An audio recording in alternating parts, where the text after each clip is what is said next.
Oke, pagi hari ini mari kita lihat bersama firman Tuhan.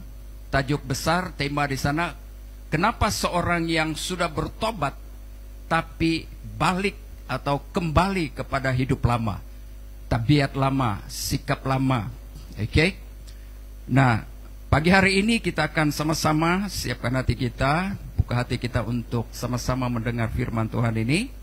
Nah, daripada tema ini, tujuan daripada tema ini adalah yang pertama, membantu jemaat memahami bahaya, betapa bahayanya kembali kepada kehidupan lama. Inilah tujuan atau fokus daripada tema ini. Yang kedua, tujuannya adalah menunjukkan, menjelaskan betapa pentingnya iman yang berakar dalam kebenaran, dan Anda harus siap dimuridkan melalui pengajaran, pengetahuan yang benar melalui firman Tuhan, satu-satunya dasar bagi kehidupan iman kita. Yang ketiga, maksud dan tujuan atau fokus daripada tema ini adalah menumbuhkan kesadaran, memberikan kesadaran bahwa pertobatan sejati harus disertai oleh ketekunan dan pertumbuhan rohani. Jadi inilah tujuan daripada tema yang kita akan belajar bersama pagi hari ini. Kita lihat daripada ayat ini. Ya, nanti lepas itu saya bawa kita dari ayat ke ayat, dari alasan-alasan daripada ini. Nah, kita lihat dalam 2 Petrus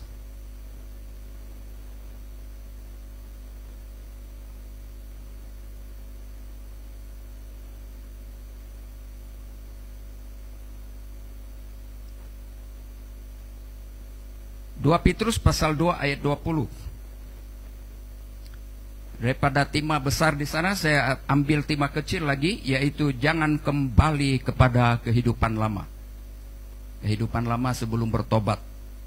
Alang-alang mandi biar basah-basah terus. Alang-alang melayani Tuhan, memberi hidup kita pada Tuhan, biarlah terus hidup sampai berlari sampai ke garis akhir, kata Paulus. Oke? Nah, 2 Petrus pasal 2 ayat 20 dikatakan begini, sebab jika mereka, saudara dan saya, ya, kalau dalam konteks kita hari ini, oleh pengenalan mereka akan Tuhan dan Juru Selamat kita Yesus Kristus. Persoalannya, benarkah kita, saudara dan saya, termasuk saya ya, sudah mengenal Tuhan secara pribadi dalam kehidupan kita? Nah, kita lihat lagi, telah melepaskan diri dari kecemaran dunia, sudah kita tinggalkan hal-hal dunia, sudah kita lepaskan tabiat yang lama. Tetapi, ada tetapinya, ada sambungan itu. Tetapi, terlibat lagi di dalamnya, di dalam dosa seperti yang Anda dan saya lakukan sebelum itu. Oke? Itu hal-hal yang kotor, hal-hal yang najis. Terlibat lagi di dalamnya dan dikalahkan. Dikalahkan oleh apa? Hawa nafsu. Hawa nafsu kita. Ya, tabiat-tabiat yang dulu. Maka akhirnya keadaan mereka, keadaan orang yang tadi sudah bertobat itu, semua ada bertobat sungguh-sungguh ataupun hanya dengan penyesalan saja, ya, atau hanya sekadar di emosi saja. Ada banyak begitu kan? Maka akhirnya keadaan mereka lebih buruk, lebih jahat daripada yang semula. Kita bersyukur dalam ajaran Kristen, kalau kita lihat, perhatikan, itu betul, ya, hanya di dalam ajaran kekristenan yang mengajar untuk hidup, harus hidup jadi hidup baru.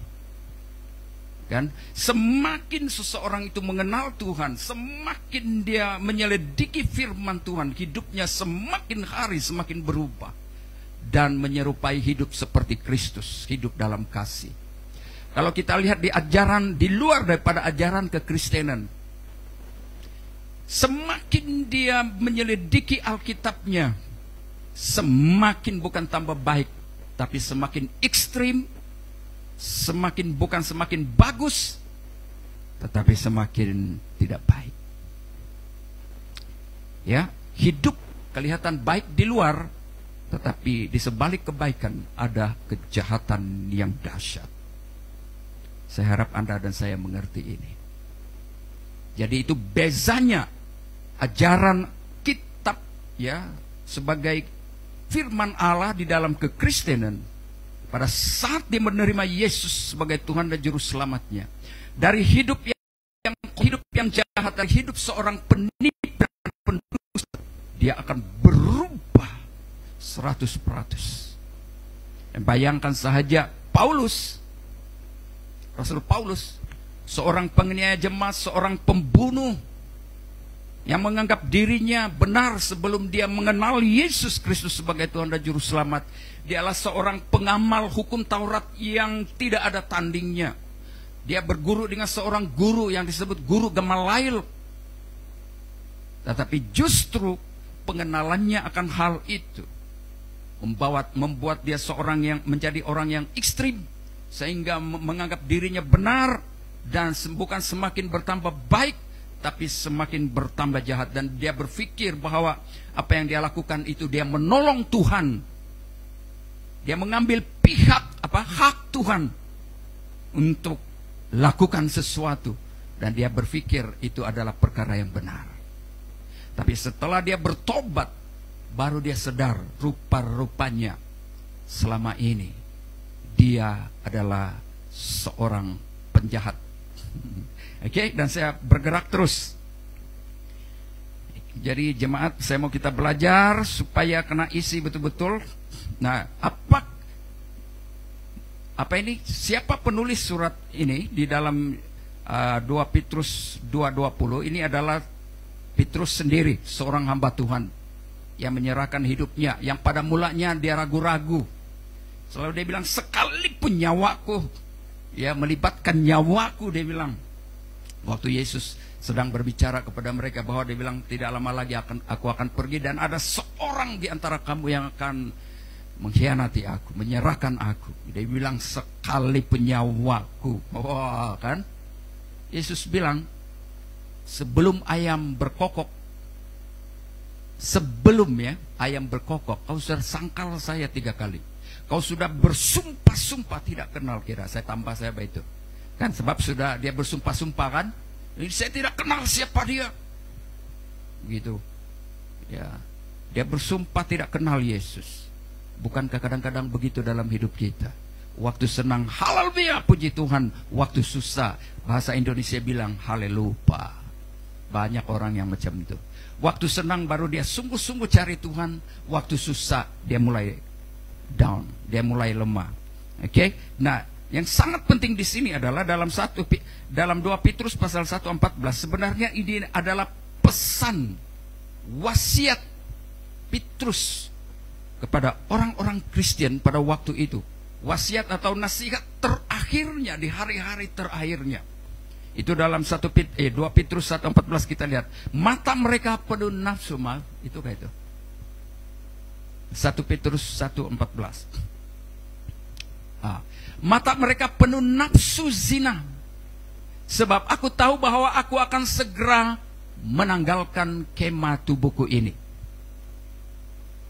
Haleluya. Boleh kita katakan bersama, haleluya. 1, 2, 3. Masih bangun? Oke.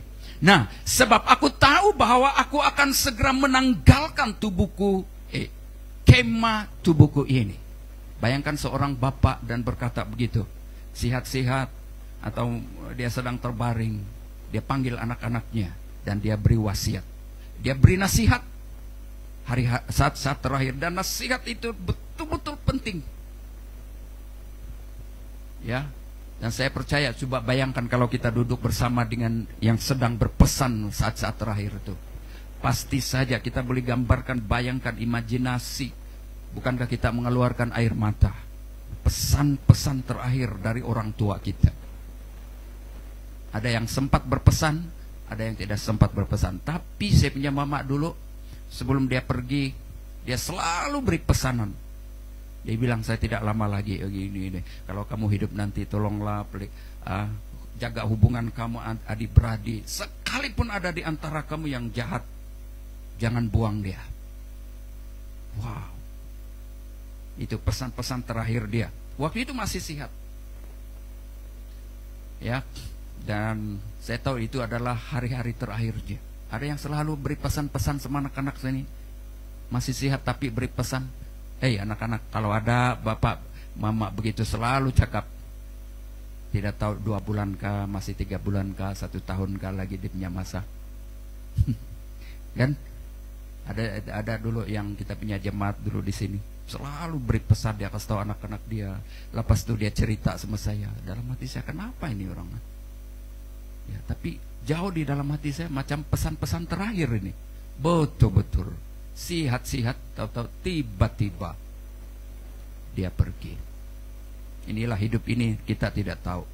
Kalau kita sehat kuat hari ini, saudara, itu adalah anugerah Tuhan. Nah, saya baca, sebab aku tahu bahwa aku akan segera menanggalkan kemah tubuh ini sebagaimana yang telah diberitahukan kepadaku oleh Yesus Kristus Tuhan kita. Itu dalam 2 Petrus 1 ayat 14. Ini latar belakang daripada surat ini. Kenapa di dalam 2 Petrus 2 tadi 14 itu? Oke. Nah, di dalam pasal 2 ini, tujuan surat Paulus ini adalah dia mau supaya jemaat Tuhan pada waktu itu berhati-hati, berjaga-jaga, karena akan datang guru-guru palsu yang hidup dalam akhlak yang rosak. Guru-guru palsu, pendeta-pendeta, ya, pastor-pastor, atau guru-guru sekolah Alkitab misalnya. Saya beri gambaran saja. Kan guru-guru palsu itu adalah hamba-hamba Tuhan. Dan guru-guru palsu itu juga bukan hanya hamba-hamba Tuhan, tetapi di kalangan teman seiman kita. Dan saudara, bukan hanya guru-guru palsu yang berbentuk manusia, tetapi guru-guru palsu sekarang sedang ada di mana-mana.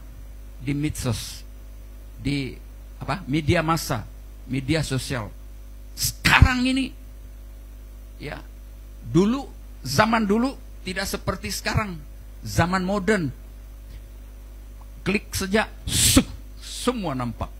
Dan lihat saja, guru-guru palsu ini bukan hanya mengajar tentang hal-hal firman, ya, bukan hanya hal-hal yang baik, tetapi boleh menyesatkan kita. Kalau kita lihat hari ini, bukankah banyak hal-hal yang boleh menimbulkan emosi, kemarahan, kebencian melalui multimedia ini, media sosial, TikTok, apalagi TikTok, apalagi itu, ini YouTube, ya, Facebook page, semua. Dan bukankah ada saja yang apa lagu itu? Nah, sekarang coba kamu tengok di TikTok gitu kan, pak, dibilang tuh, pak, sekali tengok semua ikut, pak. Lepas itu sekarang ada macam-macam promosi supaya view dia banyak. Hei, orang kalau kasih firman Tuhan kan, sharing firman Tuhan, tengok dia punya view, tidak banyak tuh. Tapi kalau yang ada yang buka tinggal lagi dia begini-gini, itu laku itu. Itu maksudnya guru-guru palsu hari ini. Ya. Tidak peduli perempuan kah laki-laki kah. Laki-laki menyeret perempuan, samalah itu. Kan? Jadi hati-hati. Ya. Jangan karena mengejar view, ya, mau supaya pendapatan banyak, maruah kita terjual. Apalagi kita sebagai orang Kristen. Faham maksud saya? Ini nasihat Petrus pada zamannya, karena ada banyak timbul guru-guru palsu yang mengajar, kelihatannya mengajar firman Tuhan, tetapi sebenarnya menyesatkan mereka. Bukankah banyak penyesatan hari ini? Bukan hanya daripada hamba-hamba Tuhan, tetapi daripada apa yang kita lihat, apa yang kita dengar, apa yang kita baca. Daripada individu-individu yang yang berkata sahabat baik kita. Kalau sahabat baik kita itu tidak mengenal Tuhan, dia boleh mempengaruhi kita untuk jauh daripada Tuhan. Oke, Nah inilah tujuan daripada surat Petrus. Kalau saya baca habis latar belakang tujuan daripada penulisan Petrus ini, kita habis memang lama. Tapi cukuplah pembayang daripada ini ya. Nah saya pergi ke seterusnya, isi-isinya ya. Saya sudah katakan tadi tujuan khotbah itu. Tujuan daripada khotbah yang kita kongsikan pagi hari ini adalah membantu jemaat memahami bahaya kembali kepada kehidupan lama. Nah, saudara, kalau kita baca daripada 2 Petrus tadi itu, sebenarnya dia punya huraian tuh banyak tuh. Ya, saya boleh hurai satu persatu sebab aku tahu bahwa aku, coba tadi itu 2 Petrus 2:14. Saya mau saya hurai sebelum saya pergi seterusnya. Lihat ya, 2 Petrus 2 ayat 20, bukan 14. Nah, sebab jika mereka oleh pengenalan mereka akan Tuhan dan Juru Selamat, perkataan begini, sebab jika mereka, terus satu, telah melepaskan diri dari kecemaran-kecemaran dunia. Maksudnya begini, mereka itu, perkataan mereka itu adalah untuk kita, untuk orang-orang yang dulu itu, orang-orang Kristen sebelum kita. Tapi kita tarik ini keluar, bukan hanya untuk orang dulu, orang-orang Kristen yang dulu, tetapi untuk kita hari ini. Itu maksudnya biar kita tarik untuk konteks, maksudnya untuk kita hari ini, ya. Perkataan mereka itu sebenarnya menunjuk atau merujuk pada para guru palsu atau orang-orang yang pernah menerima ajaran, sama ada guru-guru palsu, pengajar-pengajar hamba-hamba Tuhan waktu itu, ataupun orang-orang Kristen yang ada pada waktu itu. Orang-orang yang pernah menerima ajaran yang benar dari firman Tuhan, tapi mereka melepaskan kepercayaan mereka, kepercayaan mereka, karena tipu daya dunia ini. Ya, sama ada guru-guru palsu. Bukankah banyak hamba-hamba Tuhan hari ini, pendeta-pendeta yang terkenal mulai menyimpang daripada ajarannya. Ya, mulai menyimpang. Nah, saya tergeletak kah? Bukan tergeletak, itu jatuh itu, kan? Macam yang anak begini kan? Tersentak. Satu hamba Tuhan berkata, dia bilang, tidak tahukah hari ini banyak hamba-hamba Tuhan yang berkata begini, mereka anti terhadap Injil kemakmuran, kan? Anti terhadap Injil kemakmuran, yang khotbah ini khotbah itu tentang persepuluhan, dia bilang tidak bolehlah, apalah, ada yang menentang tentang itu. Sehingga mereka menuduh sebagai itu adalah Injil kemakmuran. Tapi sebenarnya ya, mereka yang kadang-kadang menentang seperti itu, saya tengok orang-orang yang kedekut, yang tidak suka itu. Persepuluhan tidak dihentikan. Sebenarnya itu tetap ada, ya, dalam firman itu. Dalam perjanjian baru Paulus juga menyentuh, cuma dia tidak sebut persepuluhan. Oke, saya tidak mau anu sana. Begini. Nah, tapi dia bilang di kalangan gereja-gereja yang besar-besar, saya minta maaf, tidak semua lah, hari ini tanpa sadar mereka mengejar, tidak salah untuk masuk sekolah Alkitab. Tapi ada di antara di kalangan yang macam begini sekarang ini, mereka mengejar certificate, contohnya sarjana, doktor, master Alkitab, supaya apa?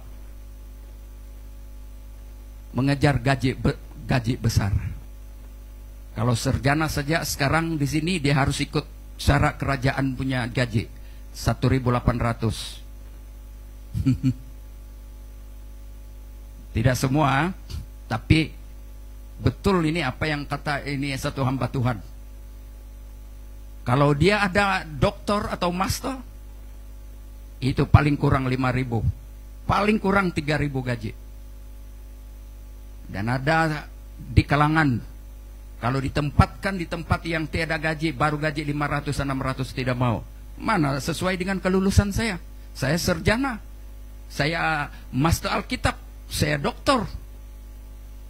Betul tidak? Saya pikir betul juga, kan?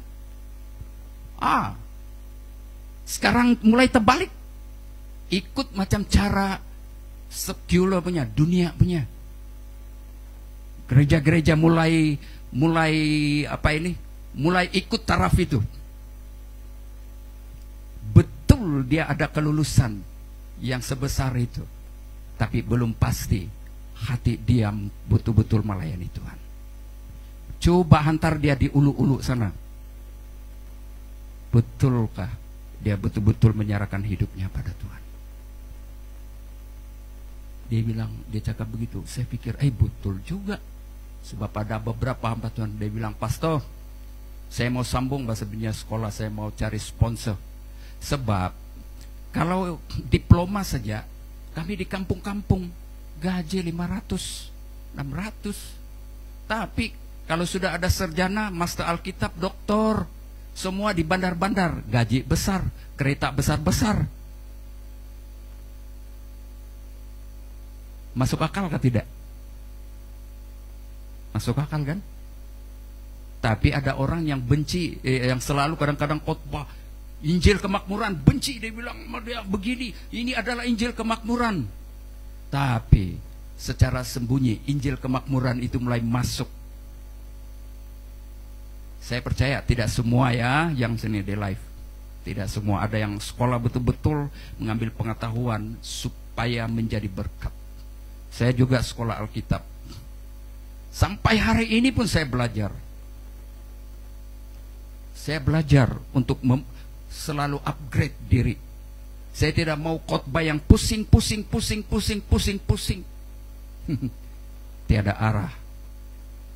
Apabila sudah khotbah pusing-pusing, lalu apa itu? Macam mana itu? Menyindir sudah. Ya, sebab kenapa? Tiada, sudah kosong, jadi sindirlah. Mana yang hidup yang tidak bagus-bagus, saya hantam terus. Saya cerita itu. Kenapa? Sebab tidak upgrade itu cara khotbah. Khotbah itu adalah menghurai setiap firman Tuhan itu. Itu maksudnya Alkitabiah. Kita lihat di sana, kita tarik dia keluar, dan itu yang kita sampaikan. Oke? Nah, boleh kita katakan sama-sama haleluya, 1, 2, 3. Masuk akal kah tidak? Coba pikir. Betul juga ini hamba Tuhan kasih tahu saya begitu. Betul pula. Nah, saya teringat yang hamba Tuhan yang dibilang, kalau diploma saja semua di kampung-kampung. Betul juga. Karena buang di kampung-kampung, sebab kelulusan diploma saja 600, 700. Tiada keretaku bawa kau jalan-jalan. Ada satu yang hamba Tuhan. Kenapa sampai hari ini kadang tiada penempatan? Kenapa? Karena tempat di kampung tapi 500 saja, Pak. Mana sesuai? Ada anak, ada istri. Ada istri, ada anak. Macam mana mau kasih makan? Dalam pikiran saya, dia tidak rasa apa yang kami rasa. Ya. Jadi saudara, anak-anak Tuhan yang saya kasih dalam Yesus, betul, saya pikir memang hari-hari ini mulai terbalik. Saya berdoa sehingga ada hamba Tuhan ini bilang, ini yang menjadi penghalang bagi anak-anak muda sekarang mau melayani Tuhan, takut sebab tidak ada cukup gaji. Bukankah banyak pelajar-pelajar sekolah Alkitab yang keluar lalu ditempatkan di tempat yang kira tempat penggembalaan? Ada yang 5 bulan, 6 bulan, 1 tahun sudah tinggalkan pelayanan. Kenapa? Sebab bukan panggilan. Pelayanan bukan pekerjaan. Pelayanan adalah membawa jiwa-jiwa kepada Tuhan. Satu pengorbanan ya betul-betul dari hati. Oke. Nah, saya teruskan. Yang seterusnya daripada kata mereka telah melepaskan diri dari kecemaran-kecemaran, maksudnya melepaskan, mereka yang melepaskan diri dari kecemaran dunia. Berarti mereka yang pernah mengalami perubahan hidup sementara saja sewaktu mendengar firman Tuhan. Maksudnya waktu mereka mendengar firman Tuhan, hadir di gereja, mereka rasa, wah, mau bertobat tapi tidak sepenuhnya. Mereka menerima kebenaran firman Tuhan, bertobat sekejap, tetapi tidak sepenuhnya. Akhirnya mereka tinggalkan Tuhan. Itu maksudnya mereka. Ya, mereka menerima firman Tuhan tapi belum tentu lahir baru, belum tentu dia betul-betul bertobat. Ya, tidak lahir baru secara sejati. Boleh jadi hanya pengetahuan luar, bukan transformasi hati. Itu maksudnya. Sebab jika mereka terus telah melepaskan diri dari kecemaran-kecemaran dunia, mereka pada waktu itu bertobat, mereka melepaskan tabiat sementara, tapi akhirnya kembali lagi. Karena mereka orang yang tidak bertobat sungguh-sungguh. Jadi sebenarnya panjang ini. Saya ringkaskan saja. Nah, saya pergi kepada ini. Mengapa orang yang sudah tahu kebenaran atau yang sudah bertobat boleh kembali kepada hidup lama atau tabiat lama? Sekali lagi, dari tema firman Tuhan ini kita lihat, mengapa orang yang sudah tahu kebenaran atau yang sudah bertobat boleh kembali kepada hidup lama atau tabiat lama? Jawabannya kita lihat di dalam Yesaya 29 ayat 13. Dia kembali kepada hidup lama karena tidak bertobat secara sungguh-sungguh, secara murni, secara jujur.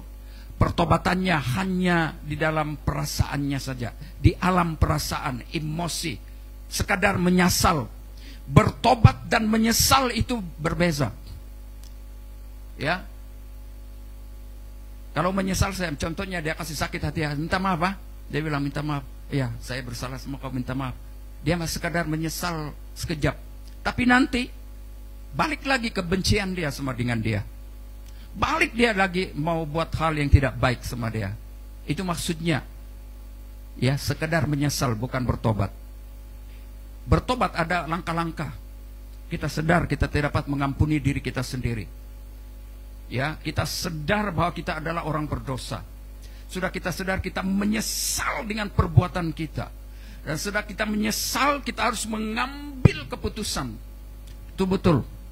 Saya tidak mau lagi buat. Saya mau bertobat. Itu maksudnya. Oke. Yesaya 29 ayat 13, saya singkat-singkatkan saja. Dan Tuhan telah berfirman, oleh karena bangsa ini datang mendekat dengan mulutnya dan memuliakan aku dengan bibirnya, bibir saja, padahal hatinya menjauh daripadaku, dan ibadahnya, sambayangnya kepadaku hanyalah perintah manusia, tata cara manusia yang dihafalkan. Ini adalah peringatan Tuhan, teguran Tuhan kepada orang-orang Yahudi, orang-orang orang-orang Israel pada waktu itu, di mana pusat ibadah mereka, tempat mereka ibadah mereka itu di Yerusalem. Mereka datang beribadah di Yerusalem, berkumpul di sana, di bait suci di sana. Tapi sebenarnya mereka hanya setakat formalitas, formal, kebiasaan. Mereka betul-betul datang, tapi hati mereka jauh dari Tuhan. Mereka datang, badan mereka hadir, tapi hati mereka jauh dari Tuhan. Itu maksudnya. Ya, maksudnya tadi tidak bertobat sungguh-sungguh, bukan beribadah sungguh-sungguh. Itu dalam Yesaya 29 ayat 13. Mengapa orang yang sudah tahu kebenaran atau yang sudah bertobat boleh kembali kepada hidup lama atau tabiat lama? Jawabannya, tidak bertobat secara sungguh-sungguh yang lahir dari hatinya. Pendeta Izra seru bilang, itu ada bekas guru sekolah Alkitab saya. Dia bilang begini, boleh tahu orang yang bertobat sungguh-sungguh, ya, orang yang bertobat bertobat sungguh-sungguh itu, pada saat dia bertobat, Roh Kudus tinggal mendiami hatinya. Ya, bukan berarti waktu dia bertobat itu terus berubah tabiatnya, tapi hari demi hari ada perubahan. Sebab Roh Kudus akan memimpin, membimbing dia. Saudara, sebab Roh Kudus menerangi hatinya. Boleh dia jatuh, boleh dia lemah, tapi dia bangkit balik. Dia mau bertobat balik. Itu maksudnya. Nah, ada perbedaan orang yang bertobat. Pada saat orang itu bertobat sungguh-sungguh, Roh Kudus tinggal dalam hatinya. Kenapa ada orang yang kelihatan sungguh-sungguh melayani Tuhan, tapi kembali kepada dosa? Apabila dia kembali kepada dosa, tidak lagi balik-balik. Kenapa? Dia bilang, ada orang bertanya, kenapa itu dia betul-betul pelayan di gereja itu? Bagus itu. Selalu rajin. Saudara, jawabannya, dia bilang begini, betul kelihatan dia melayani Tuhan, mungkin dia bilang dia sudah bertobat, tapi tidak bertobat betul-betul. Karena dia tidak bertobat betul-betul, maka Roh Kudus tidak dapat mendiami hatinya. Kan Roh Kudus itu adalah pembimbing, pendamping kita, penolong, menopang kita, beri kita kemampuan pada saat kita lemah. Pernahkah saudara waktu tidak berdoa, suara dari dalam, kau tidak berdoa? Pernahkah saudara waktu tidak baca firman Tuhan, kita tidak tenang untuk kalau tidak baca firman? Ada? Atau santai saja? Dikhawatiri itu? Mungkin belum ada Roh Kudus tinggal dalam hati, sebab belum bertobat sungguh-sungguh. Bukan saya bilang kamu ini umum maksud saya.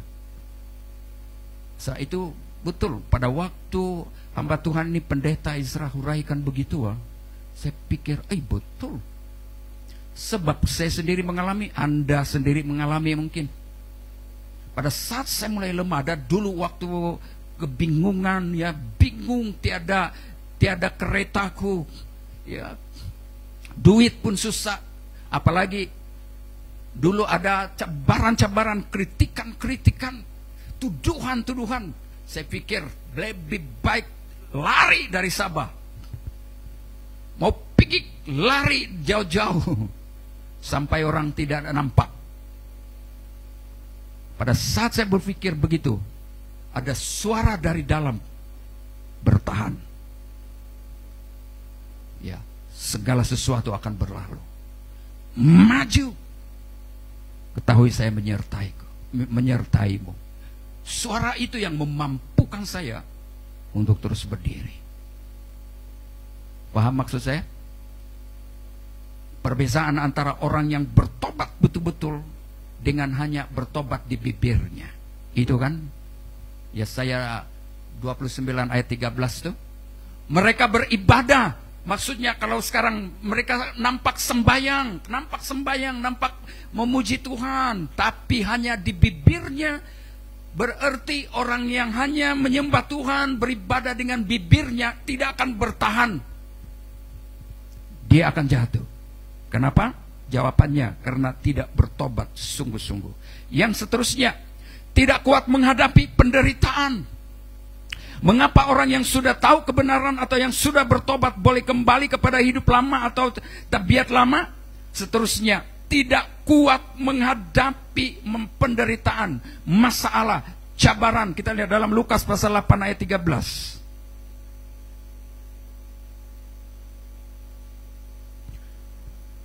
Lama sudah kah?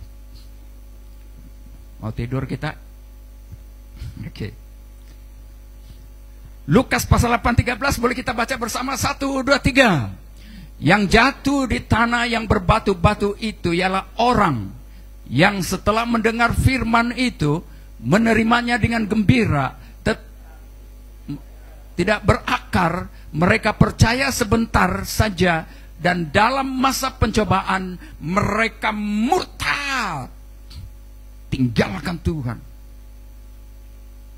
Ya, Lalu itu sebabnya kalau kita dengar di media sosial, pendeta pun boleh tinggalkan imannya. Jangan-jangan tuh pendeta tidak bertobat sungguh-sungguh. Dia mau jadi hamba Tuhan saja, mau supaya dia dikenal, kejar popularitas, tapi tidak sungguh-sungguh. Nah, apabila terjadi masalah, cabaran, ya, tanah yang berbatu-batu ialah orang yang setelah mendengar hatinya tidak dapat, firman Tuhan tidak dapat diam, tidak dapat tinggal di dalam hatinya. Dia menerima dengan gembira, dia bilang, wah, kelihatan dia senang, malah kelihatan melayani. Tetapi firman Tuhan yang dia dengar, komitmennya, keputusannya, tekadnya untuk ikut Tuhan tidak berakar, tidak dalam, tidak sepenuhnya dalam keputusannya di dalam Tuhan. Mereka percaya sebentar saja dalam pencobaan, masalah ekonomi, ya, masalah ekonomi, masalah apa sajalah, dia mulai tinggalkan Tuhan. Dalam arti kata yang lain, murtad, tinggalkan Tuhan, kembali kepada kubangnya. Ada itu kan dalam 2 Petrus, 1 Petrus kemana itu? Kubus kah? Babi kembali lagi, yang sudah mandi tapi kembali ke kubangnya. Anjing yang sudah buang muntahnya lalu jilat balik muntahnya. Muntah itu adalah dosa, kenajisan, kekotoran. Ada yang macam ini? Boleh kita katakan bersama, alang-alang mandi. 1, 2, 3. Biar mandi, basah, biar basah terus. Coba tanya dalam hati kita, betulkah saya sudah bertobat ini? Jangan-jangan masalah boyfriend kasih tinggal saya, sudah saya nangis-nangis terus kasih salah Tuhan. Atau kita punya girlfriend, masalah ekonomi saja, masalah kerja, sudah sekalipun. Oke, seterusnya, mengapa orang yang sudah tahu kebenaran atau yang sudah bertobat boleh kembali kepada hidup lama atau tabiat lama? Seterusnya, karena tertarik kembali oleh dosa dan tradisi lama. Coba kita lihat dalam 2 Petrus pasal 2, 22 itu. Tradisi hidup lama, tertarik. Oke, boleh kita baca bersama 1, 2, 3. Bagi mereka cocok apa yang dikatakan peribahasa yang benar ini. Tadi saya sudah itu kan. 1, 2, 3. Anjing kembali lagi. 1, 2, 3. Anjing kembali lagi ke muntahnya, dan babi yang mandi kembali lagi ke kubangannya. Wow, saya rasa di sini tiada amin. Haleluya. Alang-alang bertobat, mari bertobat betul-betul. Mengikut Yesus keputusanku, mengikut Yesus keputusanku, mengikut Yesus keputusanku, ku tak ingkar, ku tak ingkar. Begitukah itu? Sekarang jam berapa sudah? Ada yang marung-marung sudah lama? Main-main saja. Oke, seterusnya, mengapa orang yang sudah tahu kebenaran atau yang sudah bertobat boleh kembali kepada hidup lama atau tabiat lama? Karena tertipu oleh ajaran yang membingungkan atau legalisme. Coba kita lihat dalam Galatia 4 ayat 9. Apa itu legalisme? Galatia 4 ayat 9. Tetapi sekarang sesudah kamu mengenal Allah, atau lebih baik sesudah kamu dikenal Allah, bagaimanakah kamu berbalik lagi kepada roh-roh dunia yang lemah dan miskin dan mulai memperhambakan diri kepadanya? Ya, maksudnya kita seorang yang sudah bertobat, sudah berkata, Tuhan, ini hidupku. tetapi mulai kembali kepada hidup lama, mulai percaya kepada dongeng-dongeng, mulai percaya kepada bomo-bomo, jimat-jimat. Apalagi legalisme itu adalah mulai terikut-ikut dengan hidup cara manusiawi, perintah manusia, peraturan manusia.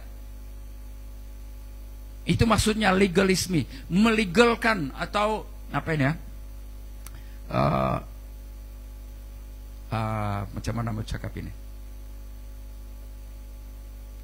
Tidak apa, bah, bohong sikit-sikit boleh, bah. Itu maksudnya melegal. Membenar. Ada satu lagi, kompromi, bah, kompromi dengan perbuatan-perbuatan. Tidak apa, dia bilang. Kau pergi hari Minggu depan kau bertobat lagi. Ya, tidak apa, ini sedikit saja, perkara sedikit, buat saja. Ya, tidak apa, bohong sedikit-sedikit, tidak apa. Itu kompromi, melegal, maksudnya apa itu? Berkompromi dengan hal-hal yang kelihatan baik, tapi sebenarnya membawa kita kepada dosa. Itu teguran Paulus kepada jemaat di Galatia. Karena mereka sudah bertobat, sudah memberi hidup mereka kepada Tuhan, tetapi mereka mulai terikut-ikut, terbawa-bawa dengan hidup orang Kristen yang menamakan diri Kristen. Ya, kalau saya cerita tentang pengajar-pengajar sesat, contohnya golongan-golongan Farisi, Seduki, Esenis. Ada lagi satu kelompok itu yang Ibionit itu. Wow. Itu sebabnya Paulus beri penegasan supaya jangan mereka terbawa-bawa dengan ajaran-ajaran, pemahaman yang memberitakan firman tetapi melegal. Apa ini ya? Apa itu? Itulah kompromi, bukan sekadar kompromi. Ada satu perkataan yang sesuai ini. Membenarkan hal-hal yang sebenarnya bertentangan dengan kehendak Tuhan. Ya, dia bilang tidak, ya mengizin, begitulah itu. Saya tahu macam mana mau kasih jelas. Itulah yang dia bilang, kau boleh buat, tidak apa. Kawin dua pun tidak apa. Cintonya Tuhan tahu itu. Itulah, boleh paham, Tuhan tahu, dia bilang tidak apa-apa. Ya boleh saja. Itu. Itu maksudnya. Ya, nah sekarang mari kita dengar nih. Pernahkah Anda dan saya, orang yang kita kenal, mengalami hal ini? Atau kita sendiri yang mengalami hal ini sekarang? Mulai tertarik, terpedaya dengan apa ini? Tradisi-tradisi kehidupan sekarang ini ya. Nampak banyak orang pergi gereja, contohlah, semua orang Kristen, bagus itu. Tapi di luar hidup mereka tidak menampakkan yang mereka itu adalah orang-orang yang betul-betul bertobat. Itu boleh mempengaruhi kehidupan kita. Pada saat kita bersahabat dengan mereka, saudara, pasti saja kita mulai terpengaruh. Kau tengok, dia rajin pergi gereja, dia pelayan di gereja, tapi dia buat begini. Jadi saudara, itu akan mempengaruhi kita, mempengaruhi komitmen kita. Itu maksudnya melegal. Mulai kita ikut cara gaya hidup mereka. Bukankah banyak yang tertipu yang begini sekarang, betul tidak? Ya, dengan tradisi-tradisi. Bagus kalau tradisi itu tidak membawa kita jauh dari Tuhan, itu bagus. Tetapi kalau tradisi kita terlalu ikut itu dan membawa kita jauh dari Tuhan, membuat komitmen kita mulai tidak lagi sungguh-sungguh, saudara lebih baik lepaskan itu. Oke? Nah, seterusnya kita pergi kepada apa bahayanya.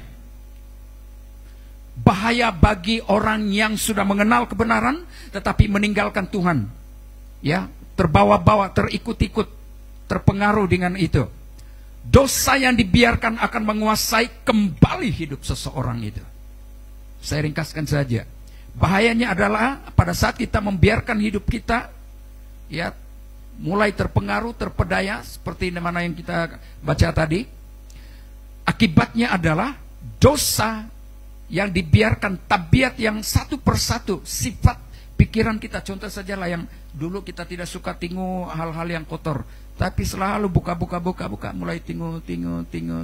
Ui, terpesona sudah. Macam juga yang merokok, begitu kan. Mula-mula kita tidak mau. Tapi selalu kita, pernahkah kita hidup dekat dengan orang-orang yang perokok itu? Lama-lama, kenapa saya macam mau coba ini, mau suka sudah saya. Ada pernah? Saya pernah itu dulu masih kecil-kecil. Akhirnya mulai boleh curi sigaret orang. Tiada rokok, cari dulu dibawa kulung. Tengok. Itu. Ya, itu maksudnya dosa yang dibiarkan akan menguasai kembali hidup seseorang. Kalau dulu saya minta maaf saja contoh lah. Kalau dulu kita adalah seorang pemabuk, suka hal-hal alkohol, lalu kita bertobat, kita tinggalkan itu. Tapi kalau kita mulai berkawan dengan orang yang itu, hidup yang macam begitu, kenapa boleh saya macam lalu kita mulai coba-coba, akhirnya terjerumus habis. Oke? Coba kita lihat akibatnya lebih buruk daripada sebelumnya. 2 Petrus 2 ayat 20-21, saya baca saja. Lama sudahkah? Oke. Ayat 20. 2 Petrus 2 ayat 20 dulu. Oke, boleh kita baca bersama 1, 2, 3. Sebab jika mereka oleh pengenalan mereka akan Tuhan dan Juru Selamat kita, Yesus Kristus, telah melepaskan diri dari kecemaran-kecemaran dunia, tetapi terlibat lagi di dalamnya, maka akhirnya keadaan mereka lebih buruk daripada yang semula sebelum bertobat. Ayat 21, 1, 2, 3, kuat-kuat. Karena itu bagi mereka adalah lebih baik jika mereka tidak pernah mengenal kebenaran daripada mengenalnya, tetapi kemudian berbalik dari perintah kudus yang disampaikan kepada mereka. Itu dia akibatnya. Bahaya pada saat kita mengabaikan Tuhan. Ya. Akibat seterusnya akan membawa pada kehilangan iman dan penyesatan rohani. Itu akibat-akibatnya. Dalam Ibrani 10 ayat 25, janganlah kita menjauhkan diri dari pertemuan-pertemuan ibadah. Ini sangat penting. Apapun masalah cabaran yang kita hadapi, jangan menjauhkan diri dari ibadah. Berkawan, berkomunikasi dengan kawan-kawan atau teman-teman seiman. Saya sendiri, kalau saya rasa, saya bukan robot, ya, kami hamba Tuhan ini. Kalau saya rasa macam ada banyak gangguan-gangguan dalam pikiran, saya pakai sebenarnya telepon, kontak kawan-kawan, cerita. Bahkan kadang-kadang pada jemaat, saya kontak mereka, ya, berkomunikasi dengan mereka, supaya pada waktu saya berkomunikasi dengan mereka, bercerita, ada sesuatu inspirasi, ya, yang saya boleh dapat, yang membuat saya ingat kembali bagaimana terus bertahan. Oke? Nah, yang seterusnya, bersedia diajar dan dimuridkan. Kita tetap bersedia, rela, siap dimuridkan. Yang seterusnya, hidup dalam roh, bukan dalam daging. Oke? Teguh sampai akhir. Ayat Matius pasal 24 ayat 13, Matius 24 ayat 13, terakhir, barang siapa bertahan sampai pada kesudahannya, ia akan selamat. Hanya orang yang bertahan saja yang akan selamat. Oke, jadi jemaat Tuhan yang saya kasih dalam Yesus, jangan tinggalkan Tuhan. Apapun yang kita alami hari-hari ini, ketahuilah bahwa Tuhan selalu bersama kita. Mari kita semua berdiri, mari kita menyembah Tuhan, kita bersyukur pada Tuhan.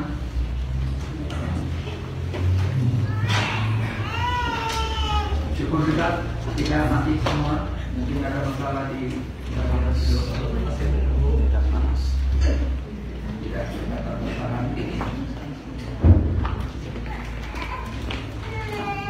Mari kita menyembah Tuhan, kita siapkan tadi kita bersama masuk dalam perjamuan kudus.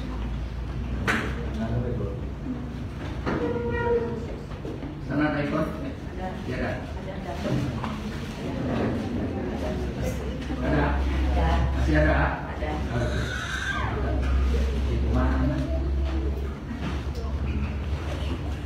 Nanti kita terus bisa yang melayani dalam perjamuan kudus ini boleh bersiap. Teruskan.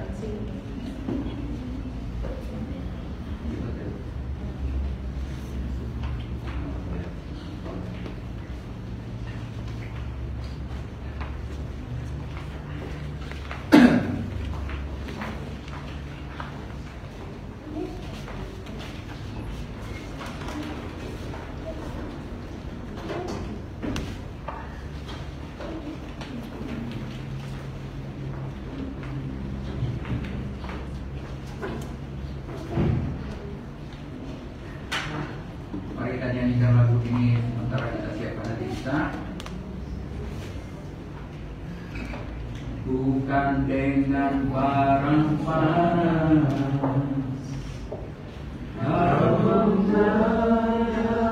dosaku,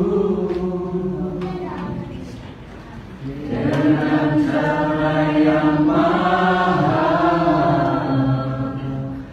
tiada noda dan celah,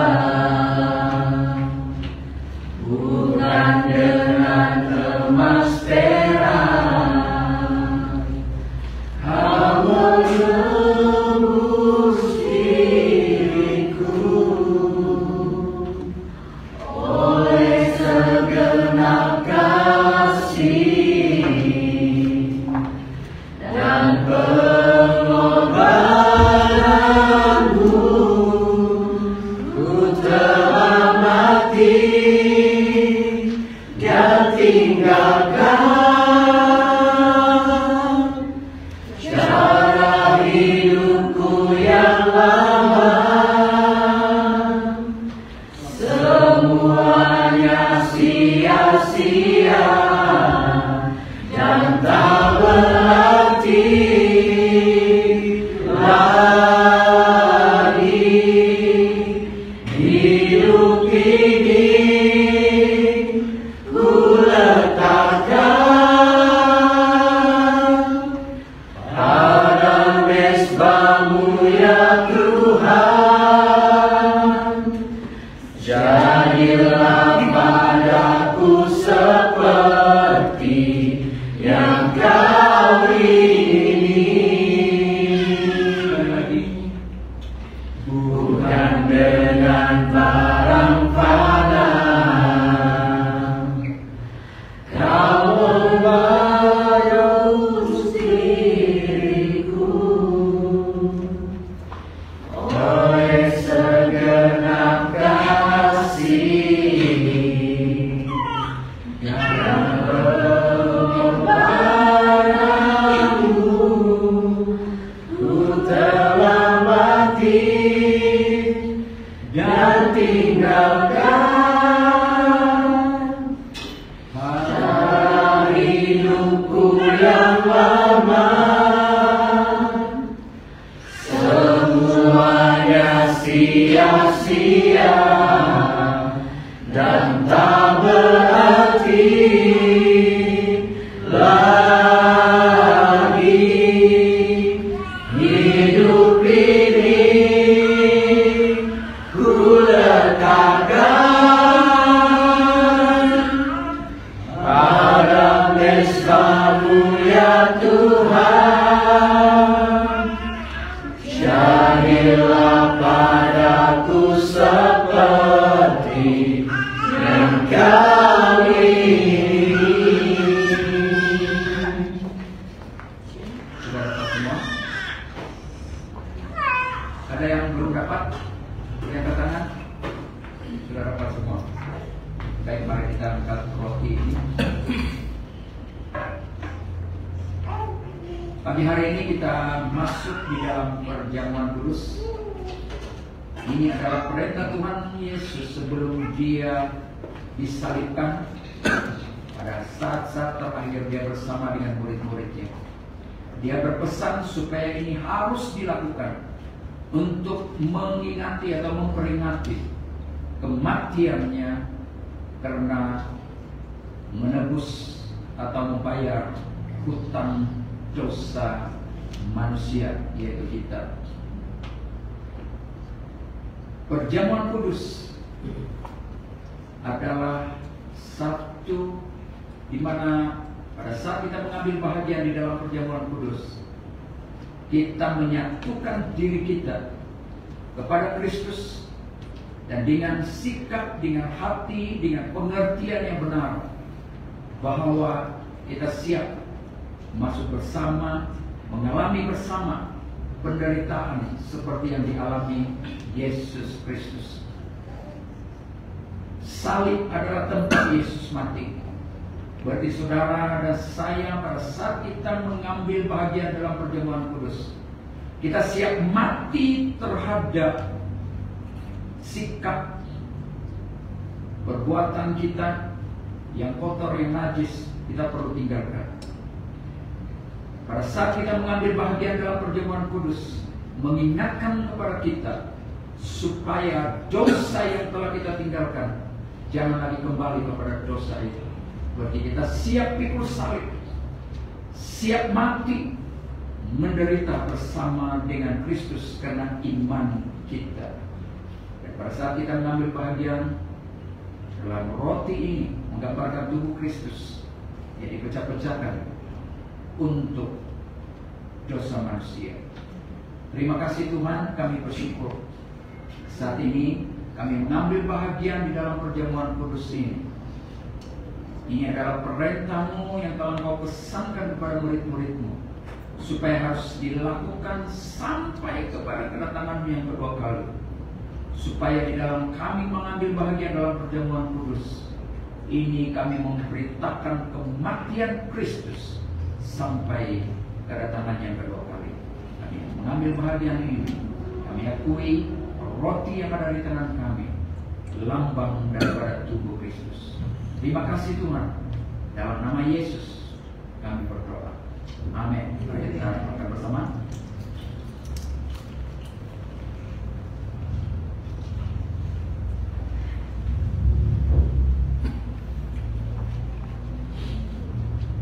Kita angkat cawan ini melambangkan darah Kristus yang tertumpah tercurah di atas kayu salib. Darah adalah nyawa yang diserahkan oleh Yesus kepada kita untuk membayar hutang dosa. Perlu nyawa, dan waktu Yesus menyerahkan nyawanya di atas kayu salib, darahnya tercurah untuk mengampuni, menyucikan dosa-dosa kita.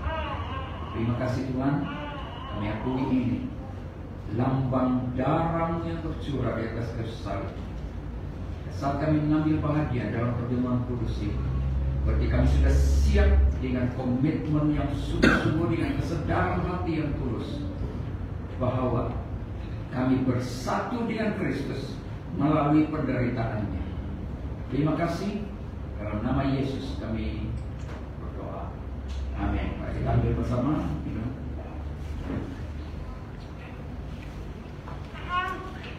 Kita berdiam diri sejenak. Haleluya. Bapa, kami bersyukur dan terima kasih padamu pada pagi hari ini. Kami mengambil bahagian di dalam perjamuan kudus yang diperintahkan oleh Sang Anak, yaitu Yesus Kristus, sebelum dia naik ke surga, sebelum dia digantung di atas kayu salib. Saat ini Tuhan, kami serahkan hidup kami dalam tangan-Mu sebagai persembahan yang hidup, sebagai persembahan yang harum, dan biar menjadi anak-Mu, menjadi garam, menjadi terang dan garam bagi dunia ini. Terima kasih Tuhan, terpuji nama-Mu. Di dalam nama Yesus Kristus kami berdoa dan ucap syukur. Mari kita katakan sama-sama. Amin.